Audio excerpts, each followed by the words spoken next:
1984 by George Orwell. This is the part 4 of our discussion. So in the previous video we discussed a few of the things about the crimes that the people commit, and now we discuss about the punishments, what sort of punishment is given to them. So simply you have to understand first if the crime is committed by the proles or the proletarians.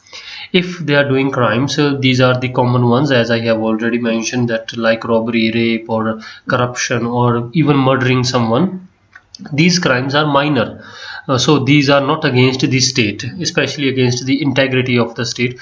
So simply they murder that person or give him punishment. Simply death penalty can be given. But if someone is found guilty for committing a crime against the state, if you try to recall, I have mentioned that there is Big Brother, the party is being run by the state, is under his control. Then there is a brotherhood.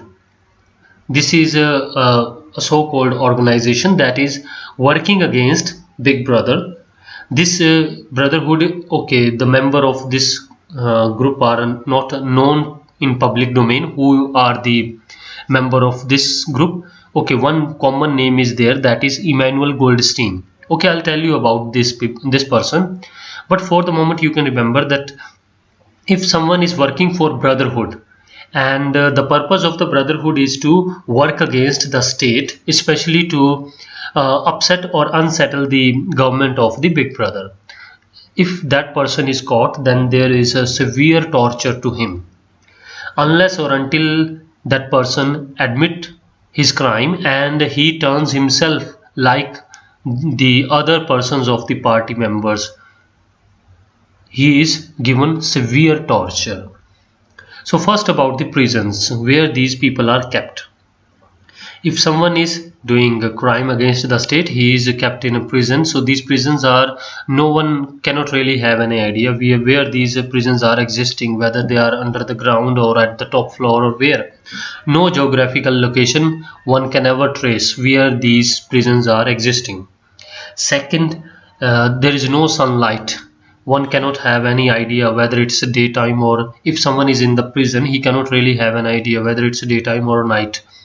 No window, only one simple door, and the location, or I would say the condition in that that these are the larger rooms and there is only one door, and there is bright light in that room, and all sorts of tortures are given in the same room.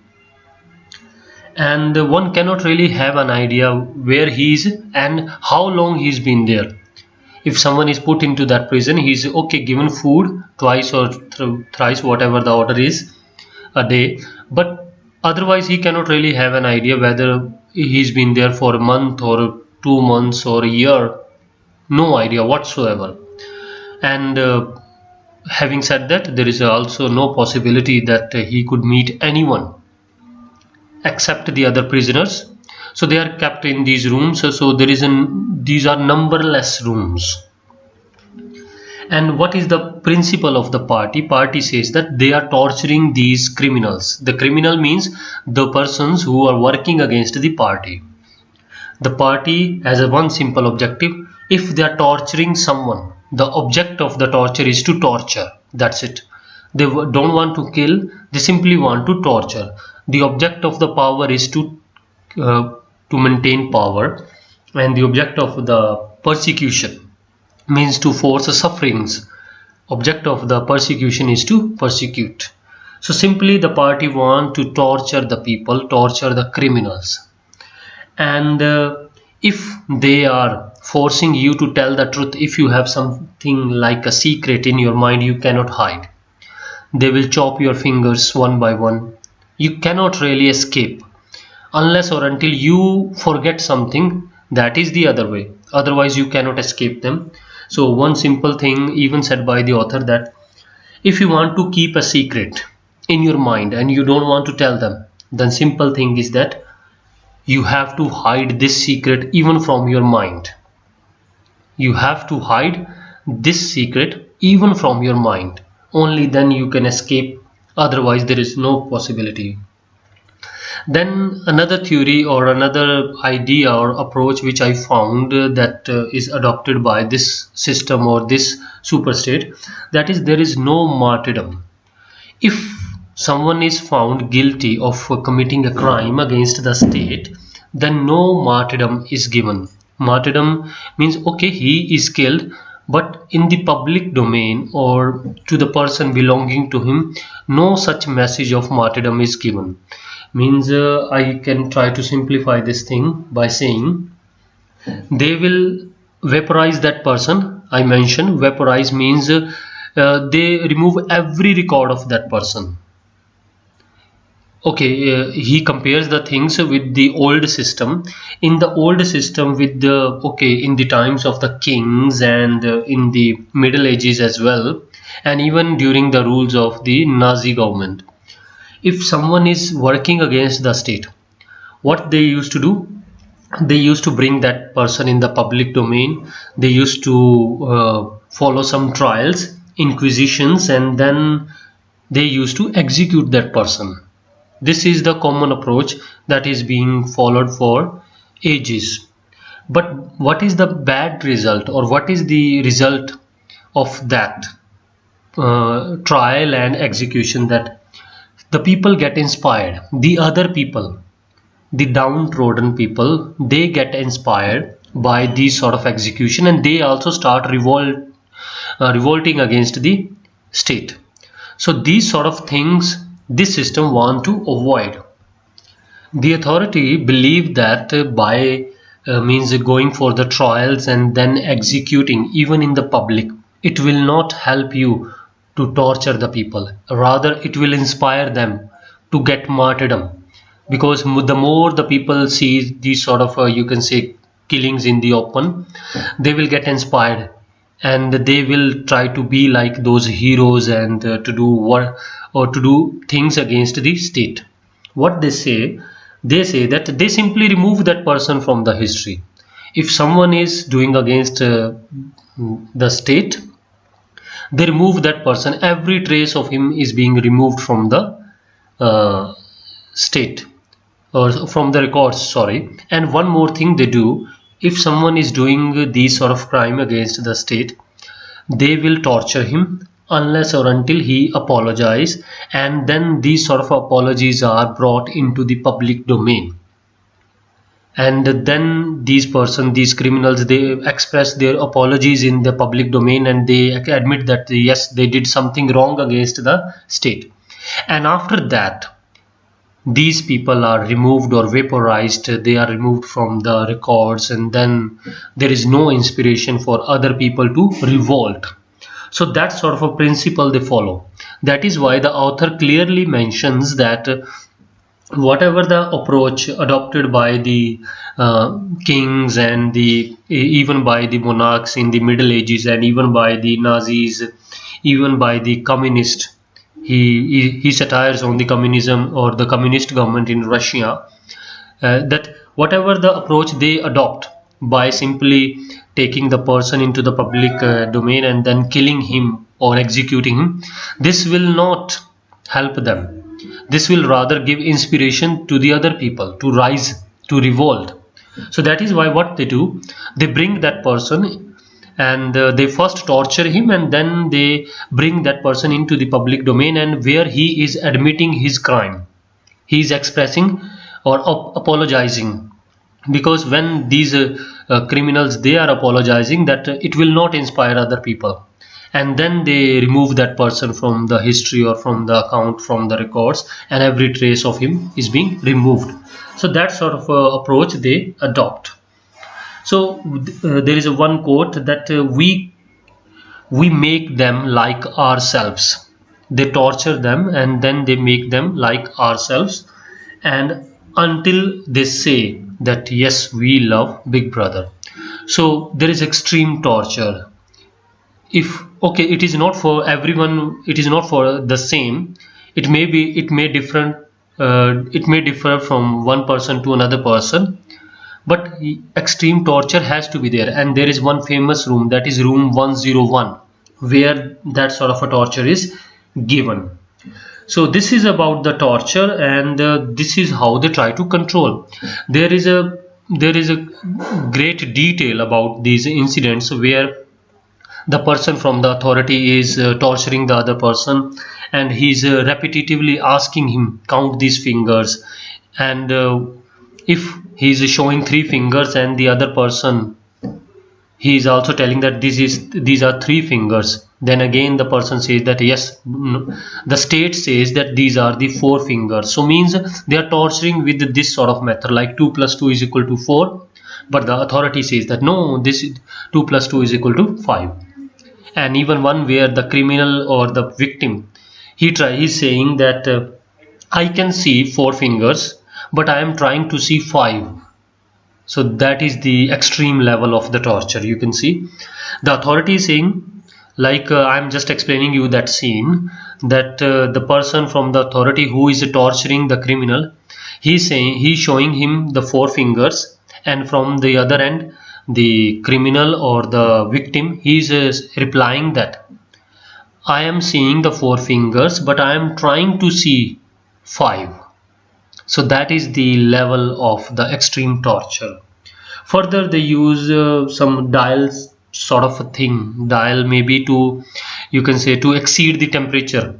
Like first they exceed the temperature to 40s, then to 45s, then to 50s, 60s, so that one may suffer slowly and slowly, so that one could easily break. So the main purpose is only to break the people internally, only then they can rule forever. So this is their main principle, because this state, they want to rule forever, and the torture is the best possible weapon they have to rule forever. Now after this, I would like to tell you a few of the facts about these groups that we have in this work. Means what is the Big Brotherhood, or what is the organization Big Brother is ruling in Oceania. So what is all these things about?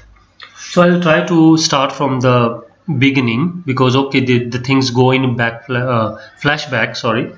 So first, this is a satirical work on the Nazi government and also the communist government in Russia, because these government are established not in a democratic way. Okay, one may be the socialist government like the Russian. The author is also of the you can say the follower of the democratic socialist government. So he is following the principle of a democratic socialist government, and he is criticizing the socialist or communist government of the Russia. He is not, okay, communist and socialist you can take as equal to each other. So this is a satirical work. Now the imaginary situation is being created by the author in this work. This is how, according to the party, how the party reveals the history of this Oceania or this superstate, how it goes. The party says that in 1940s or 50s, in 1940s, 50s, during those years, there was a great revolution, glorious revolution. And before this revolution, what were the conditions? There were the capitalists living in these states, and they were exploiting the people. At that time, the conditions were so much bad, according to the party. And now, after that revolution, the conditions have so much improved. But from the third person point of view, what we see that the conditions before this revolution, before the government of the Big Brother, the conditions were good, but now the conditions are so much suffering, and so much, you can say, there is so much exploitation of the people. But the party says otherwise. Okay. So after that revolution, the revolutionary leaders, number of leaders were there, and one of them was Big Brother. And many other leaders of that revolution, they died one by one or slowly by the time they died. And Big Brother took the charge of this government and of the whole super state. And there are there is one person which I mentioned, that is Emmanuel Goldstein. He was also the party member of that the party which is dominated by Big Brother. But later Emmanuel Goldstein, he revolted and he turned against the party, and after that he fled and he was hiding somewhere, and he was conspiring against the party and running a group which is called as Brotherhood. But then author says that there is no surety whether this group is actually running or not, or whether Emmanuel Goldstein is existing or not. But there is a rumor, or there is a saying, that the Yes Brotherhood is working against or conspiring against the party. And apart from that, there are three persons also mentioned in this work, the like Mr. Jones, Mr. Arson, Mr. Rutherford. These are the revolutionary leaders. They are also the part of this revolution, and later they turned against the party. Now you can see how they try to torture the people. So these three leaders, Jones, Arson and Rutherford, they were the revolutionary, they were the co-worker of the Big Brother party. Later they revolted against the party. What happened? And they were then arrested, and after their arrest they were tortured completely, and they admit, and then they brought into the public domain, and where they apologize. So these three revolutionary leaders and turned as the betrayal, or as you can say the traitor according to the party. They brought into the public, and there they admit their crime, and they said that yes, they were wrong in committing those crimes and working against the state. And after that, no one knows where they have gone, and simply it is said that by the author that they are vaporized. So by the vaporizing these revolutionary people, or these three persons, no one get inspired. This is the main characteristic of their torture, and how they manage to control the revolt, or to surpass, or to suppress. So that is about the factual things, how they really control. And one more point I would like to, before finishing this video, there is one work in this book. There is one book, means in this novel there is one book written by Emmanuel Goldstein, it is said, and the name of that book is Theory and Practice of the Oligarchical Collectivism. Theory and Practice of the Oligarchical Collectivism. And this book is written by the head of the Brotherhood, who is Emmanuel Goldstein, and this book is distributed to those people who are helping in this conspiracy to upset or unsettle the government of the Big Brother.